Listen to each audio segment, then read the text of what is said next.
Hi everyone, Dom Famularo here, and this doesn't get any more special than this. For me, this is so special at the highest level because I've had the chance to hear Sheila E. on many live performances. I've been on stage with her at festivals, to hear her that close up to her, and the energy and the enthusiasm and the passion that this incredible talent has impresses me all the time.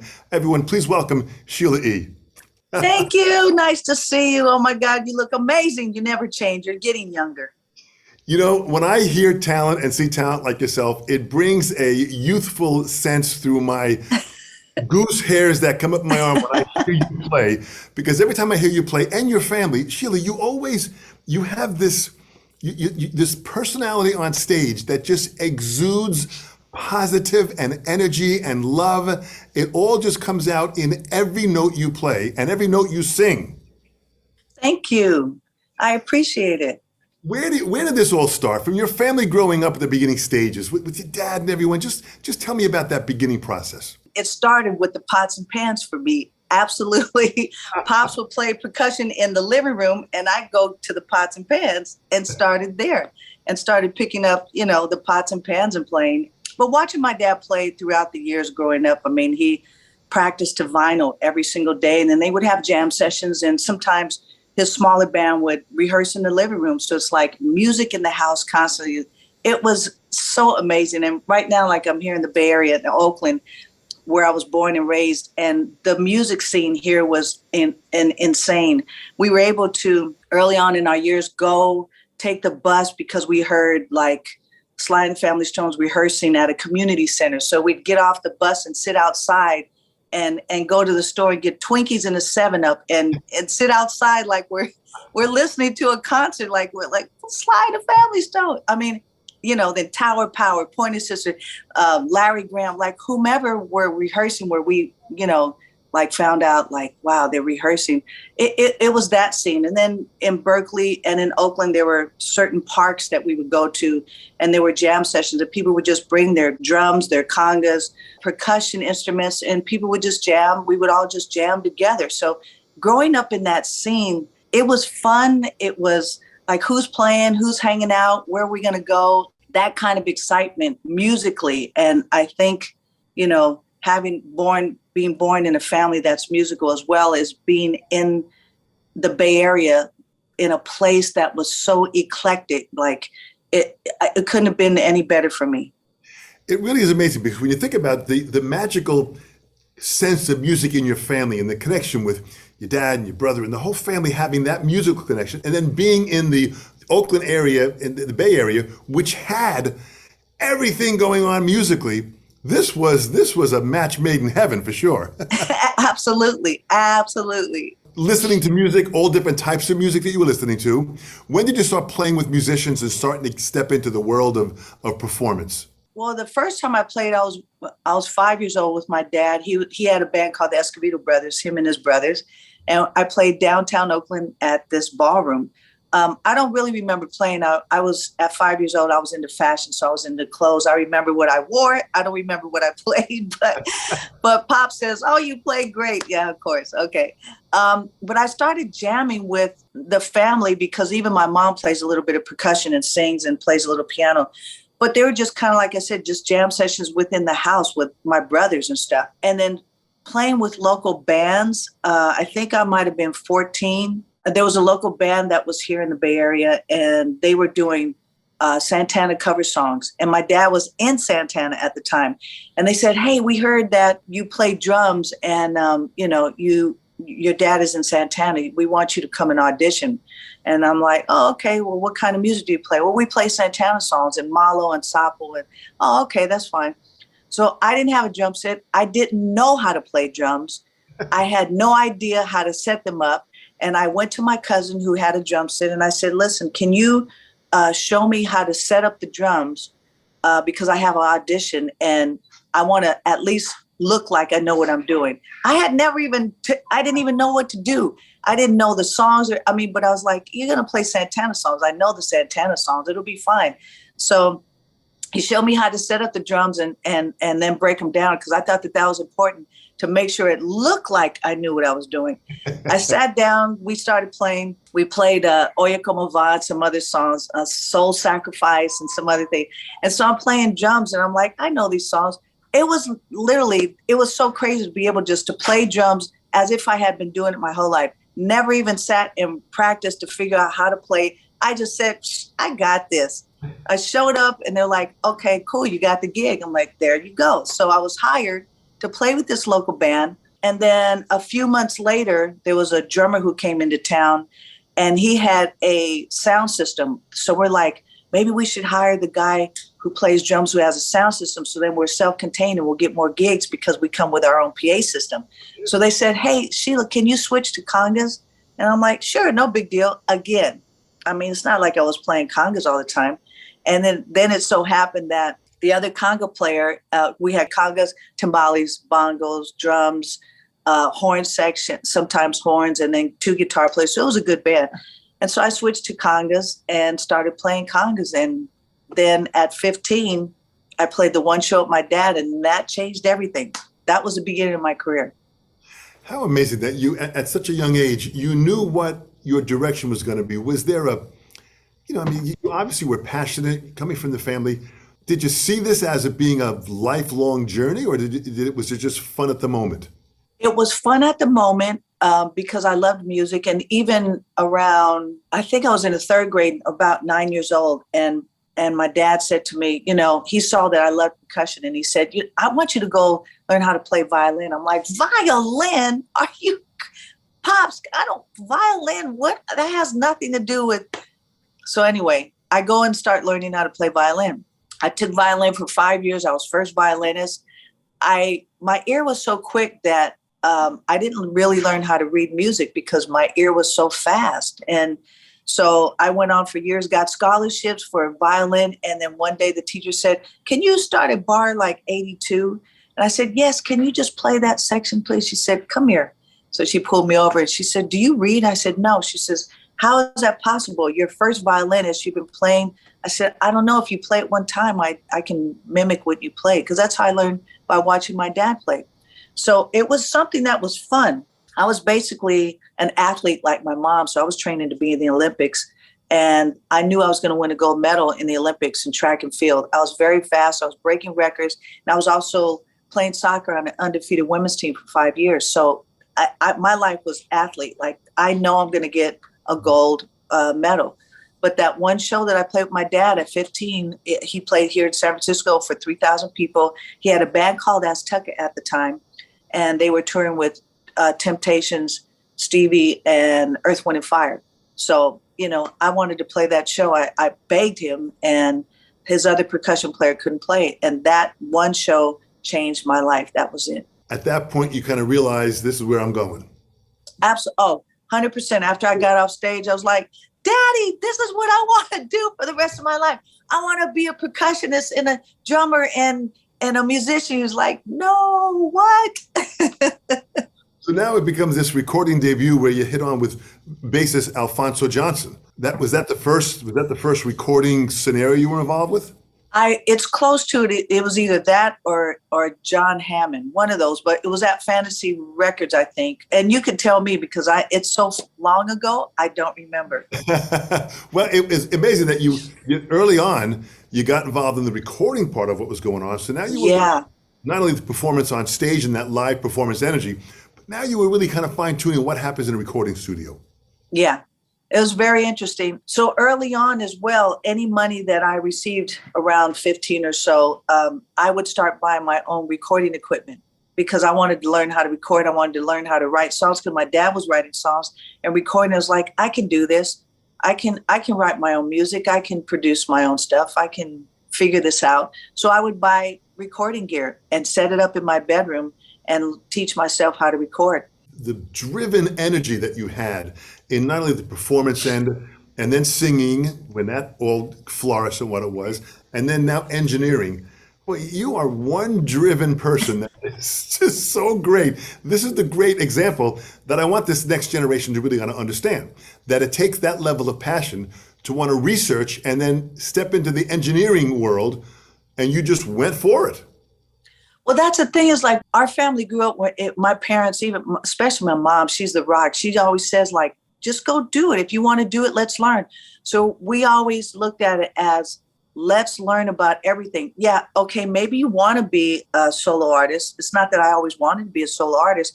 I loved trying to understand the back end of it. What does it take? How do you roll up a cable? What microphones do you use? Oh, let me see. Well, if I set it up this way, like the lights, how is it to put a show together? So when it came time for me to be a solo artist, I already knew what I wanted to do because I was in the back helping set up the gear, taking down the drums, setting them up, putting them in my car. I put congas, timbales, and drums in a Volvo just so that I can go and play gigs and sit in with people.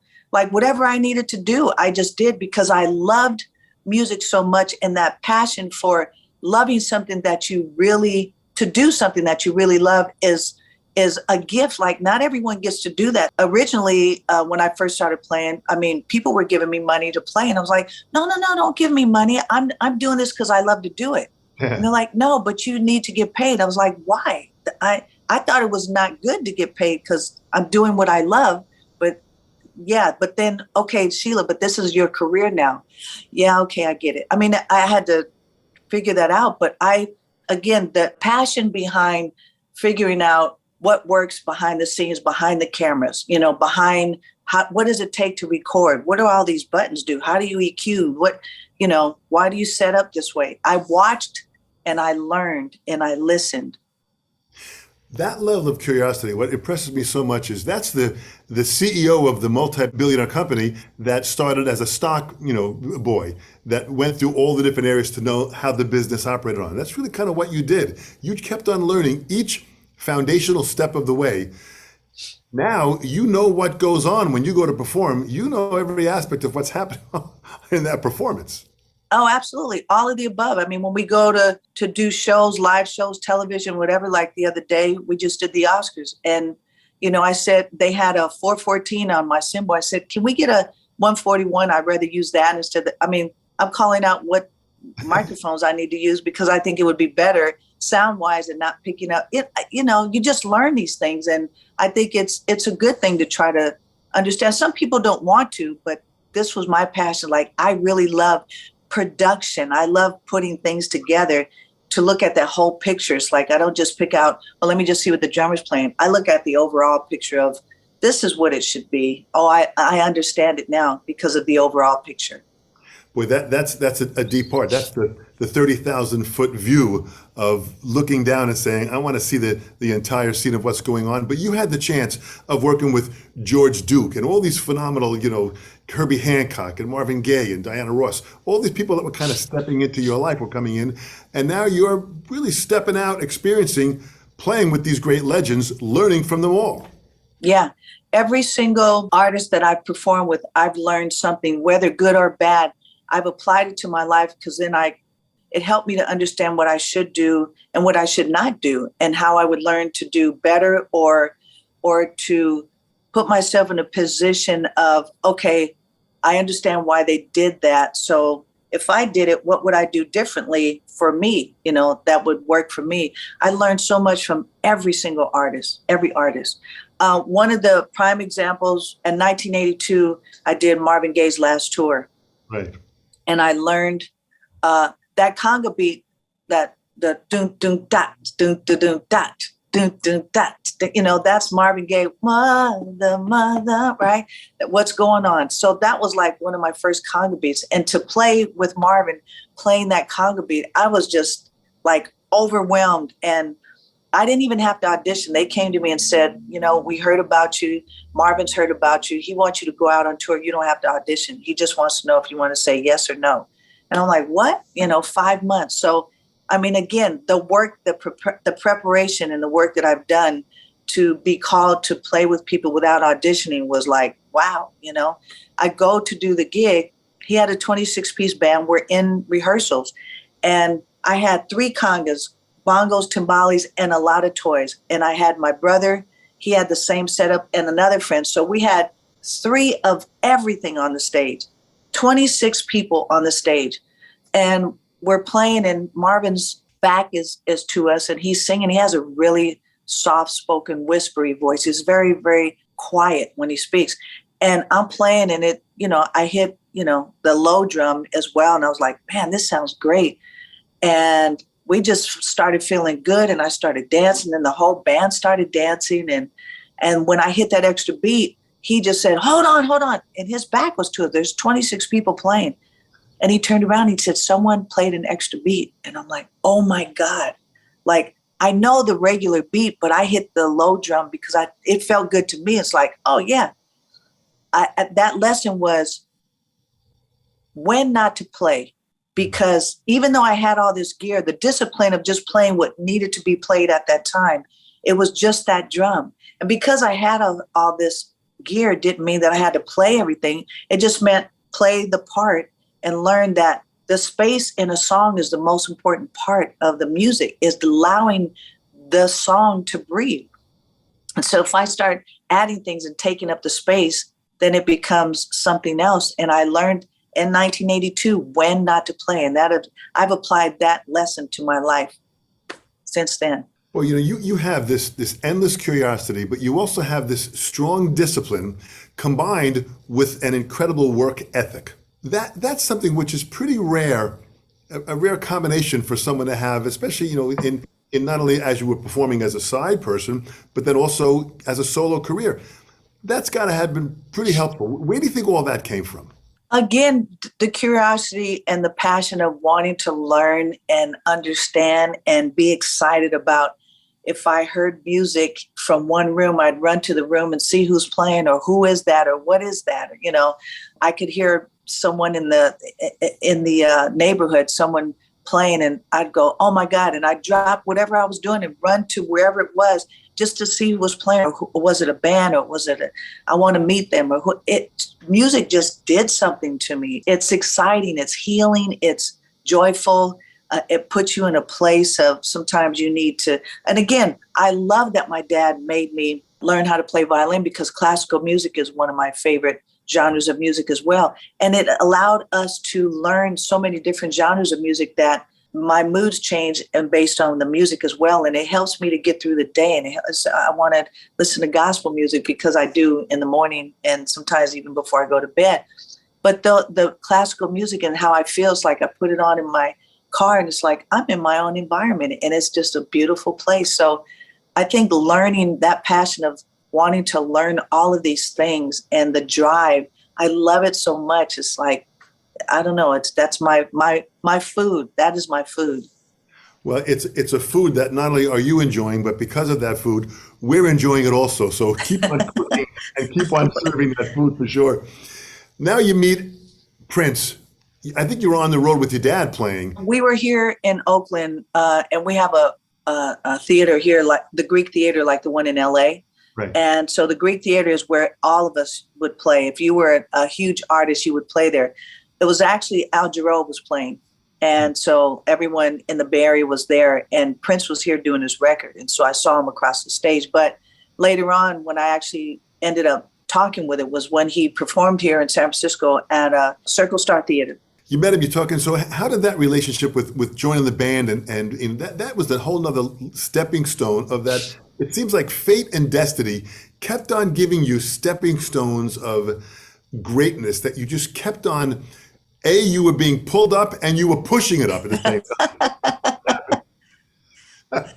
Exactly. I know. Well, it's I always tell everyone, like, no for me early on, and I still get no's. And it's okay. No means not like I'm not qualified to do what I love to do, but it just means it's either another time, it's not the right time, or no for me really meant opportunity. So a lot of the times pushing and letting people know that I knew how to play, I would go to all of the concerts and jam and kind of what Prince did as well. But we all just went to different concerts and wanted to hear people play and try to sit in. That's what was so great about growing up back in the day, was we played and jammed all the time. Who's jamming? Let's go in the garage and jam, It just made us want to do more music and be involved in music and, just learn about other artists and what they do. And playing with Prince, I mean, at the very beginning, it was his first record. So he was still trying to find out who he was as an artist. But the great thing about him being the genius that he was, is that he continued to grow. And that's what's good about it. It's like he didn't stay in a place of, I'm just going to stay in the 80s or I'm going to stay in the 70s or whatever. His music grew as he grew as an artist. And that's what keeps the longevity and being relevant in the industry, is continuing to change, and creating your own sound and using different instruments, or sometimes write a song with no bass line, really, using technology with real, instruments and stuff like that. I mean, people back in the day when the drum machine came out, all the drummers were like, oh my God, what am I going to do? Are you kidding me? Like this, I love technology. Oh, I'm such a nerd. I love technology. And adding those elements of drum machines and then adding live percussion on top of that is just, you just got to utilize what's happening and create your own thing. So there's a balance of many different things. There's the performance end of it. And even with Prince, became a musical director. That was a whole nother level of responsibility. Well, yeah. And that's a thing about me early on, is that I was always not asked to, but just kind of like, okay, Sheila, you lead us. Okay, Sheila, you do this. Playing soccer or running track or all of these things. I was always the one to be pushed in the front, and playing with all the other artists like George Duke, Billy Cobham, with Lionel Richie, right. With Marvin Gaye. Marvin's like, okay, Sheila, I'm going to go change my clothes. You take over. Like, he's got a 26-piece band and he wants me to take over while he goes and changes. And Lionel did the same thing. You go do this. I'm going to go change. And when I come back, they kept pushing me to do the solos. And so that also came from early on. We have a big family, a huge family. And so we have big gatherings. And my brothers and I, when we were small, we were the entertainment for the family. And it all started from them with my mom and dad. But we would all come together, and the cue would be da da da da da da da da da da, and then we'd start running into the living room, and all of us came. Okay, what are we gonna do? Like, that's the cue to here comes the show, and then they would put on Jackson 5, anything Motown, James Brown. I would imitate Sammy Davis Jr. I would imitate Dionne Warwick. It didn't matter. We would do all these steps. It started young at entertaining our crazy big family. And so we weren't afraid to really be in front of an audience. We weren't afraid to lead. We weren't afraid to, I think we should do it this way. We were so used to doing that it came natural to do that. Were there musicians that influenced you at a really important place? Were you pulling from singers or percussionists or drummers? Where were you drawing all this from? Who was influencing you? Oh, everybody. Well, first and foremost, my dad, of course, the family. That's number one. But I loved James Brown, anyone from Motown, from Stevie, to, and then again, Temptations, Jackson 5, the Supremes. And then we had all of the Bay Area at that time was Grateful Dead, Santana, Sly and the Family Stone. Oh my God, that funk music, the freeness of it and the funkiness of it, and then Tower of Power and the Pointer Sisters. The list goes on of just the artists here in the Bay Area, And so to be able to be surrounded by all that, I was influenced by everyone, which has made me the artist that I am. The foundation of who I am is my dad, which is Latin jazz music. That's the foundation of who I am. But being able to spread out with this foundation of a tree that is, Latin, and move out into these other genres. I mean, I got hired by Brooks and Dunn, who are the biggest country artists in the world. Yeah. And I did the Country Music Awards with them.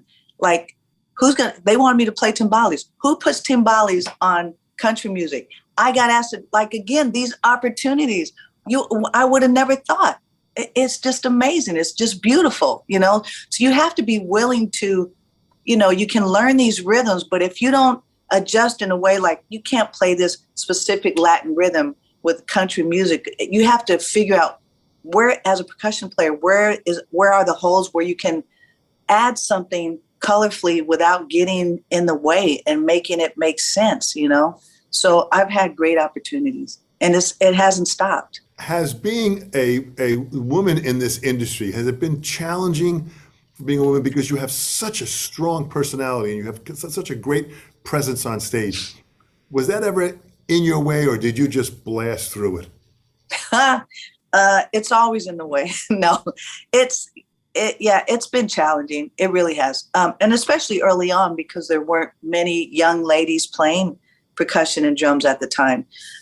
So yeah, a lot of the other male drummers, especially, would say nasty things, and, the things that I've been offered, just ridiculous, sad, but ridiculous. Yeah. And because I have great, parents, it was hurtful, but they just said, look, the reason why they're also attacking you is because I learned from my dad, you got to be at least 15 minutes early. Learn what you need to learn before you walk into the situation. So if you're prepared, preparation is the key, because then it allows you to walk in with your head held high. I know what I got to do. I'm going to come in there and kick butt, and I'm going to be gracious and humble and respectful. Be early, walk in there with confidence, because you're prepared. Preparation is the key, and the confidence is the key. And a lot of the times, some of the other musicians were not prepared. They hadn't looked at the music. They didn't listen to it.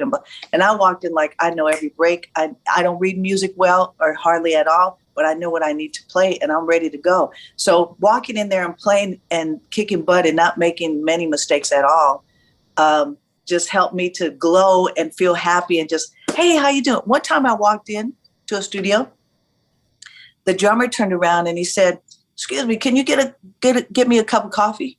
And I went, oh, sure, I can get you a cup of coffee. However, I'm not the receptionist. I'm here to play percussion. What? It's those things. You kind of laugh at it and you just go, boy, you better wait till I sit down and you'll hear what I'm getting ready to play. Well, you did just that. You really have, in every situation, you've added a whole nother level of excitement, a whole nother level of musicality, even in playing with Phil Collins, another drummer playing percussion. What was that like, sitting down with Phil?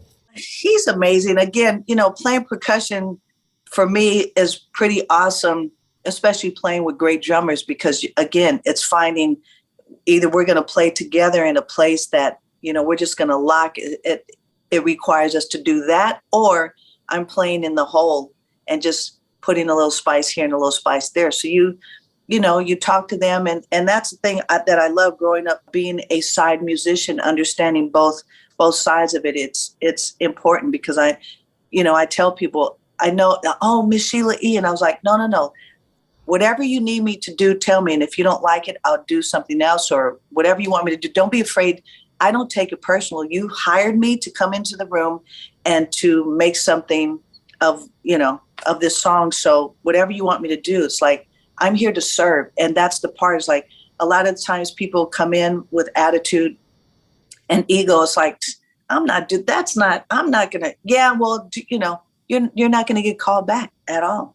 So it's really being humbled about and gracious about being honored to even be asked in the first place. And like Phil Collins, like, oh my God, I mean, he's one of the greatest. And to be able to play with him and many others, he's just amazing, But your level of humility, and I've known you for many, many years, and I've just been always impressed with your musical, greatness of what you deliver. You really have, developed legendary status, and working with someone like Phil Collins, and then being able to have this level of humility.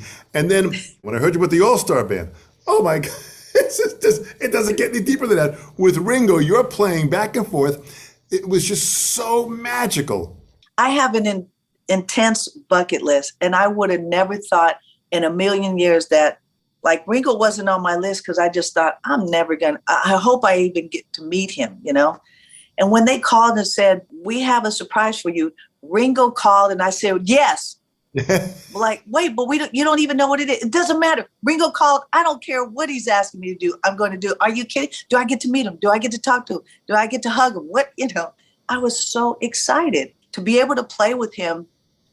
Was intense, because I always tell and mentor the young people to say, you got to practice every day. You got to put in the work.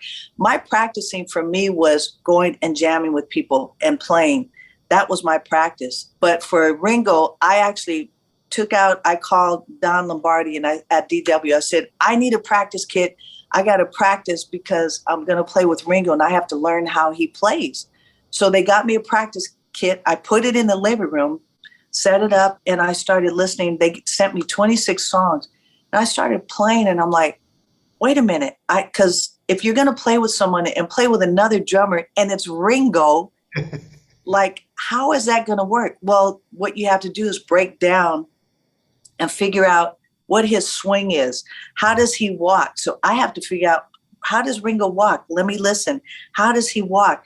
And the interesting thing was, every time I got ready to do a fill, which I thought that's where his fill was, I was late. And I'm like, why is he beating me to the fill? I didn't understand it. And I kept listening. I'm like, this doesn't make sense. I have to play like Ringo. How do you do that? And I figured that when I'm playing drums, I get ready to do a fill. I start my fill with my right hand and he plays and he starts his fill with his left. And I'm like, aha, I got it. So again, he's amazing. It was incredible to play with him. What a dream. He's incredible. But that level of homework and research, Ringo's a lefty, he plays a righty kit, and as we all discovered, how he was getting the sound that he got. Here you are on stage, you're playing with him. I mean, it doesn't get any bigger than Ringo. And here you are playing with him, but you not only are holding your own, but you're inspiring Ringo as he'd be staring at you, getting a kick out of you playing, and you added a whole nother level of feel that was not necessarily Ringo's feel. You brought your personality into it. This is something which is really, really deep, that you really have captured who you are, and you deliver that every single note you play. Thank you. No, it was, I think one of my favorite compliments from anyone was from him, to say at the end of the tour, he said, "You made me a better drummer." I mean, I wish I would have recorded it, because, for him to say that and just like, "You made me a better drummer." I came in there and I played hard and I studied and I wrote down all my notes. I had a metronome next to me, so I knew what tempos that they wanted the songs, and I had everything down. Like he said, "You are the drummer, you've got to lead the band. And then when you go up to the front, then I'm going to play your songs." I was like, Ringo's going to play my song? Oh my God. I learned so much from him. He's amazing. He really is. And also your version, the YouTube video of Come Together, which you sang, I thought was just absolutely first class all the way around. Thank you. I had so much fun doing that song. It was interesting though to call him and say, "Ringo, I'm doing my record, and I would love for you to play on your song on my record." He said, "Okay, well, just let me know when you're ready." He couldn't make it at the initial recording, and then when we were done, and it's funny because I took a solo on that song, and that dun dun bang dun right, his famous fill. Yeah. I thought, let me do the fill on the congas, and he can just play, or he'll do it with me. I had no idea that when we got to his home, we brought the files. He hadn't heard it. He just listened to the tempo and what we were going to do. He goes, "Okay, I got it." And when he first heard that first part, he said, "I'm so glad that you played da-da-da-da-da-da." He goes, "Because I only played it once. I'll never re-record that drum beat ever. So for you to do it on congas," he said, "it was brilliant." He said, "because I wasn't going to play it." I was like, I had no idea. So I took my solo out. I took my drums out, so he didn't hear anything that I did. And I let him play. And the long version of it, we kept playing, and he was looking like, "How long is this song?" Because it felt so good. And initially there was a drum solo there. So anyway, of course he did it in one take. Hello, it's his song. Yeah. That's the magic of Ringo for sure. Exactly. What's interesting about you have done, just solo albums, you've done movies, you've done so much. Where do you find the business side? Let's talk about the business side of organizing all this. How do you manage that part of it where you have people calling you, dates, you got to write things down, you got to schedule things. How do you do all that? I write down, what I would like to do. First of all, I have a bucket list, and then I also have a big blackboard that I write things down for the week so that we know that we can kind of tackle these things that are important, so I can keep things organized. But my assistant, Ia Chevres, who's been working with me since she was 18, she's now 52. My cousin, so I keep a lot of my family next to me, close to me. And so she's been with me for a long time in organizing. I have a great team of people. Not many, there's only a few. There's 3 of them that work really hard, and each of them have about 15 different hats. And it's a small unit of 4 of us, and we just keep things rotating. We do everything. I don't just do one thing. If we're doing Sheila E TV, I'm setting up the cameras. She's setting up the cameras. We film everything. I organize all the files, get all the footage, then I send it to my guitar player who edits, and then we send the files to my bass player who does the sound. We just do everything. So I love it. You're hands-on with this. You really are hands-on with each aspect of what's being built. Well, it's fun. I like doing things. I don't want to sit around and wait for someone to bring me something. Let's create things. Who said we can't? It really is your attitude that allows all of this to happen. You really have this positive, open-minded, let's make it happen and let's make it joyful. You do that. Absolutely, 100%. You've got this masterclass. Just talk about the masterclass series that you put together, where you're teaching drums and percussion. What was that all about? The masterclass people came to me and said, we would like to do a class, with you. And I was like, oh my God, because when it first came out, I thought, man, I hope one day I get to do that and that they would call me, and they did. And I couldn't even believe it. I was so excited and nervous. I didn't know what the process was going to be for them and how they were going to do it. It was a 3-day shoot, and they hooked up a studio in LA, and they said, look, this is how we're going to do it. I mean, the process before, and you talk about research and development and figuring out, all the insides of Sheila E. They told me stuff about me I had no idea. They had stuff, literally. I told them, I said, Masterclass, this is probably the one company that I am so amazed by, because I have never worked with someone that has been so organized in what they do and how they did it, and the attention to detail.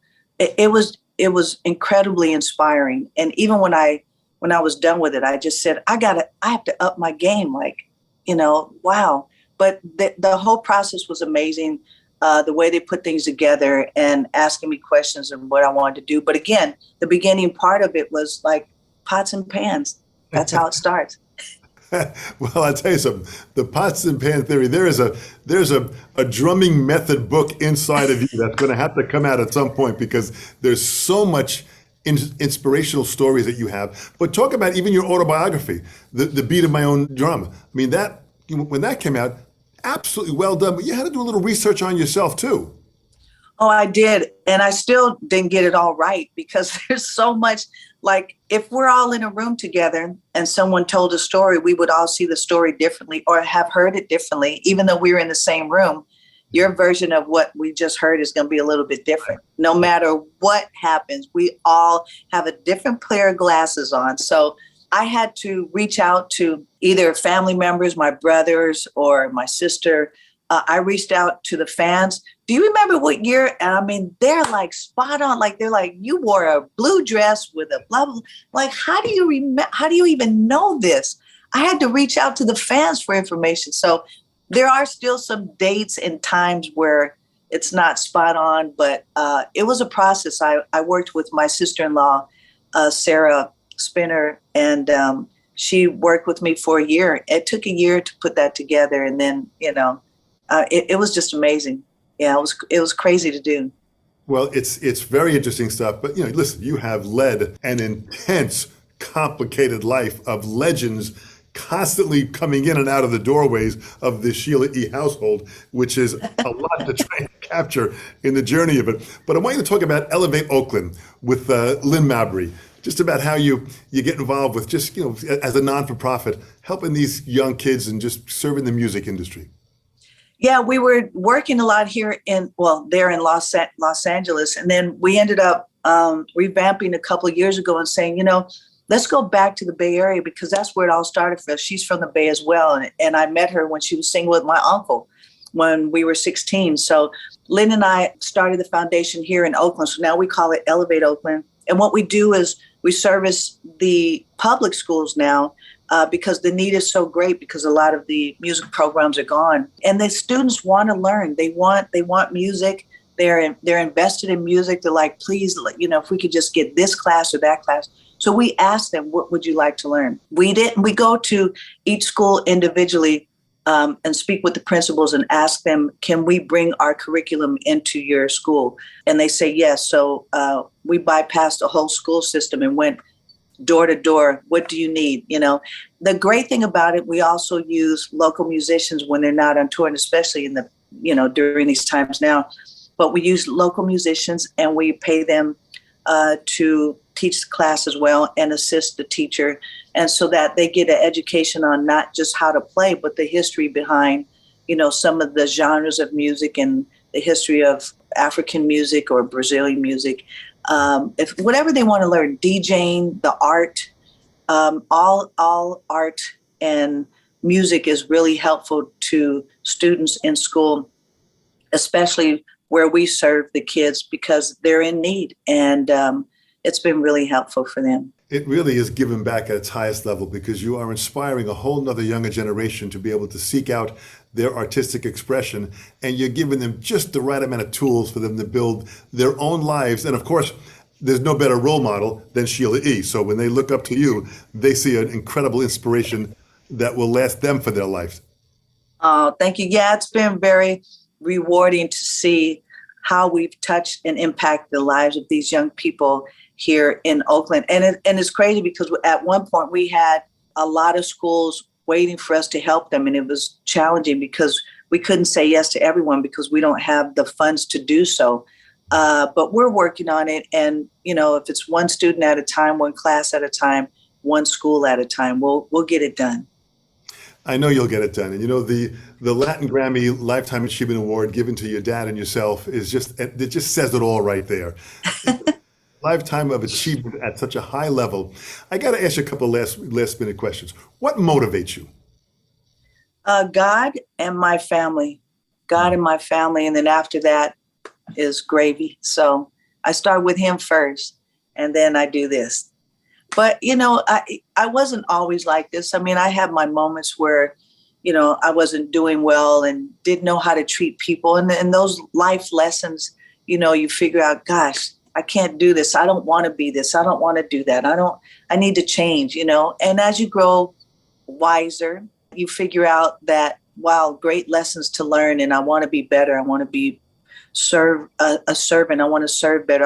I will always continue to be a student of life, which keeps me young and happy and let's go and let's create. And you're never too old to learn and you're never too old to start new things, And if you continue to do that and the enthusiasm of wanting to do something, let's try this, I don't ever want to not feel the butterflies and the nervousness and the excitement that music gives me, because I know that if that leaves, that means I need to quit. I hope that never happens because I still have that excitement and that passion of wanting to hear music, wanting to play. Who can I go jam with? Let's create something. Let's do something new. I love that. Well, it's very evident. It's amazing because in closing, just kind of sums it up. What would you say to this next generation? For someone who's got that sparkle in their eye, that has the desire and the passion, what kind of guidance would you give them, just in some closing statements that would inspire them to continue that dream? I would say definitely write your goals down, the things that you would like to do. But I think it's important because I've been doing that. And every time I write it down, I've got books of stuff. And I was like, oh my God, I forgot about this. Let's do this. And all of a sudden, it's like, it's the time to do this. Even though it was 10 years ago, I wrote this down. It's never too late. I'm still checking things off my list and things that sometimes you almost look like, well, it might be impossible. All things are possible, but it's the timing, some of it's divine delay. So what you do is you write down what you'd like to do, what you'd like to accomplish, what your goals are in a 3-month, a 5-month, or in 2 years or 5 years. Read the fine print, please. Very important. Learn the business because it should be business of music instead of the business or the music business. It should be business of music. Very important to learn, especially being a musician and what you're worth. be humble and be respectful. Please do your homework by, coming into the room, ego checked at the door, walk in, be on time, learn the music that you're supposed to learn. And I promise you, you will get called back constantly. Enjoy what you do, be happy about it, and just put a smile on someone's face every single day. Bless one person and your life will be fulfilled. Absolutely beautiful. Sheila E., every note you play is inspirational, and every word that you say is equally inspirational. You really have that kind of a spirituality that just exudes love and happiness, and you are bending this world to a much healthier place. For that, we thank you so much from the Artist Series with the Sessions panel. You are fantastic. I look forward to seeing you soon in the future. Yes. At some point. Stay healthy, stay absolutely the person that you are. And thank you again so much. You've done fantastic. Thank you. I love you. I miss you. Big hugs and God bless you. Thank you, dear. Now I'm Famularo here at the Sessions panel. This is so exciting. Thanks for watching. Thanks for subscribing. Click the subscribe button to be a part of what we're doing. The views help us tremendously. All of your comments, we read them and react to them. This is incredible. The support you're giving us is great. The Sessions panel. We'll see you real soon.